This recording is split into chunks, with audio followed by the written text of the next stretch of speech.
En la cúspide del automovilismo mundial, tres pilotos vieron cómo sus prometedoras carreras se desvanecían ante sus ojos. Nelson Piquet Jr., hijo de un tricampeón mundial, ascendió hasta la F1 demostrando un talento innegable. Pastor Maldonado, contra todo pronóstico, conquistó una victoria histórica para Williams que nadie esperaba. Pero lo impactante no fueron sus logros, sino sus caídas. Uno estrelló su coche a propósito siguiendo órdenes de su equipo en el mayor escándalo de la década. Otro se ganó el apodo de Crastor por sus constantes accidentes. Y el tercero logró algo que parecía imposible, que la FIA le quitara su licencia tras solo 4 carreras. Esta es la historia de cómo el talento, sin control, puede convertirse en el peor enemigo. ¿Qué problemas tiene Fisichella? ¿Qué puede ser, Joan? Puede ser, es uno blanco, puede ser cambio, muy fácil, lo cambio motor. Vuelta rápida para Fernando Alonso, 1.33.9. Número 1, Nelson Piquet Jr. Nelson Piquet, 3 veces campeón del mundo de Fórmula 1 de enero de 1981, 1983 y 1987, tenía grandes planes para su hijo.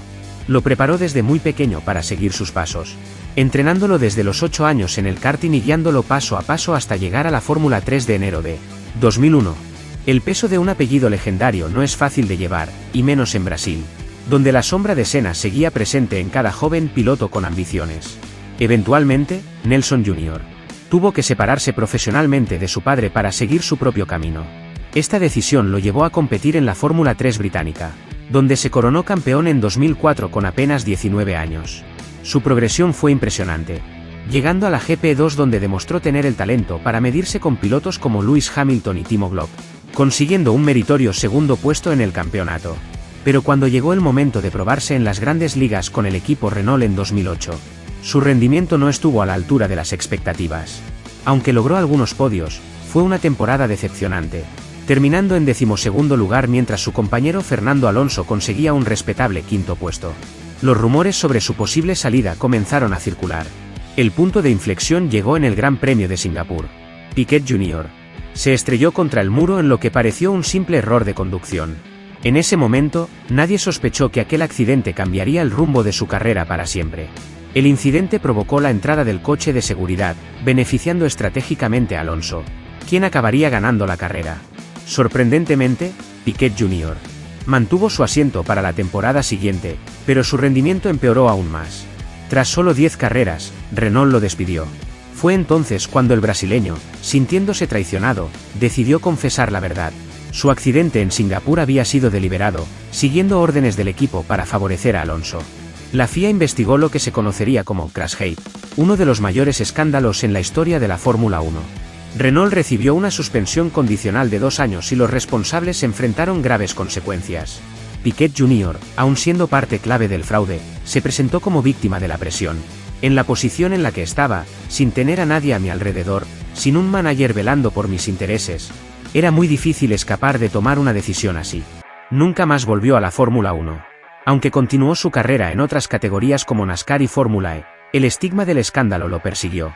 Para el hijo de un triple campeón del mundo, conformarse con categorías menores era un recordatorio constante de lo que pudo ser y no fue. Su carrera quedó definida por una sola decisión equivocada. Un solo momento que borró años de preparación y potencial. Número 2. Pastor Maldonado. Tras conquistar el campeonato de GP2 en 2010, Pastor Maldonado llegó a la Fórmula 1 respaldado por el generoso patrocinio de Popsa. Williams lo fichó para 2011, pero su debut solo le otorgó un solitario punto, resultado comprensible dada la crisis competitiva del equipo británico.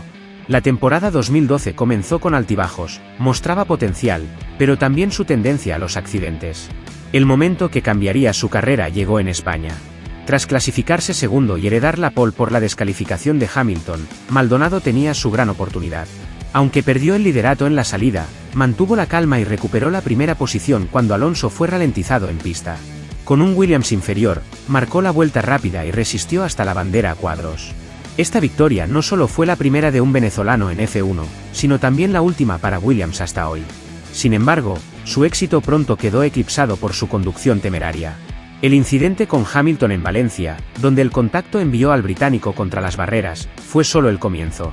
A pesar de su propensión a los accidentes, Williams lo mantuvo para 2013, pero tras un grave choque en Mónaco, el equipo perdió la paciencia. Sorprendentemente, Lotus le dio otra oportunidad en 2014. Las colisiones continuaron, como el incidente con Gutiérrez en Bahrein, donde lanzó su coche como un misil contra el Sauber.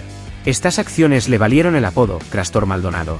En una entrevista, defendió su estilo diciendo: "Siempre he tenido los grandes cojones para cruzar la línea cada vez". Esta actitud temeraria y los costosos daños le pasaron factura. Lotus lo despidió antes de 2016, dejando un legado contradictorio de velocidad pura y descontrol total. Número 3. Yuji Ide. En 2005, el expiloto japonés Aguri Suzuki fundó su propio equipo de Fórmula 1 con una clara visión: crear una escudería con una alineación completamente japonesa. Super Aguri nació principalmente para rescatar a Takuma Sato tras su salida de Bar, pero necesitaban un segundo piloto. La elección recayó en Yuji Ide, un piloto de 31 años que había conseguido el subcampeonato en la Fórmula Nippon, actual Super Fórmula, en 2005. La edad de Yuji para debutar en F1 ya era un factor preocupante. La mayoría de pilotos llegan al gran circo antes de los 25 años, después de años compitiendo en circuitos internacionales. Yuji, sin embargo, había desarrollado casi toda su carrera en Japón, con escasa experiencia en los trazados del calendario mundial, y lo que era más problemático, con limitaciones notables para comunicarse en inglés, el idioma universal de la F1. Desde el momento en que puso un pie en la máxima categoría, su lucha fue evidente. En sus dos primeras carreras, los grandes premios de Bahrein y Malasia, ni siquiera pudo completar la distancia de carrera. La seguridad de su asiento comenzó a cuestionarse seriamente durante su tercera participación en Australia, donde finalmente logró terminar en 13ª posición, un resultado no del todo malo considerando el rendimiento del coche. Sin embargo, el fin de semana australiano quedaría marcado por un incidente en clasificación. Yuji bloqueó a Rubens Barrichello durante su vuelta rápida, obligándole a salir desde la 16ª posición y avergonzando a su jefe de equipo. Suzuki le advirtió públicamente que su asiento no estaba garantizado si seguía rindiendo tan pobremente. El golpe definitivo llegó en su cuarta carrera, el Gran Premio de Imola. Yuji protagonizó un accidente en la primera vuelta con Christian Albers que los comentaristas describieron como un choque muy desagradable, mientras se preguntaban qué demonios estaba haciendo. El holandés dio varias vueltas de campana en un accidente que pudo tener consecuencias mucho más graves. Este incidente fue la gota que colmó el vaso.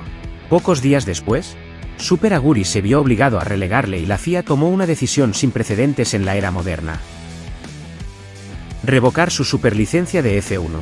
Los comisarios consideraron que Yuji representaba un peligro para el resto de competidores debido a su falta de experiencia y habilidad para competir al nivel requerido. Nunca más regresaría a la Fórmula 1.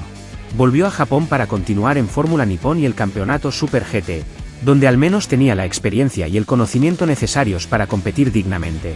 Su paso por la F1 se redujo a apenas 4 carreras, 3 de ellas sin finalizar, estableciendo uno de los récords más breves en la historia moderna del deporte. La carrera de Yuji es un ejemplo extremo de cómo las decisiones comerciales y la falta de preparación adecuada pueden arruinar no solo una oportunidad, sino también dañar la reputación de un piloto. A diferencia de Piquet Jr. o Maldonado, que tuvieron momentos de brillantez antes de su caída, el japonés nunca tuvo realmente la oportunidad de demostrar si podía adaptarse al nivel de la F1. Su carrera en la élite terminó antes de que pudiera siquiera comenzar, víctima de un sistema que le permitió entrar sin estar listo y que luego lo expulsó cuando quedó demostrado lo que muchos ya temían. 3 trayectorias que prometían gloria en la F1 acabaron en el olvido. Nelson Piquet Jr., Pastor Maldonado y Yuji nos demuestran que el talento sin disciplina está condenado al fracaso. Decisiones equivocadas, temperamentos incontrolables o simple incompetencia pueden destruir años de esfuerzo en segundos. ¿Y tú, conoces otros casos similares en el mundo de la F1? Déjalos en comentarios. No olvides suscribirte y activar la campanita para no perderte nuestros análisis sobre las leyendas y caídas más impactantes del deporte motor. Nos vemos en el próximo vídeo.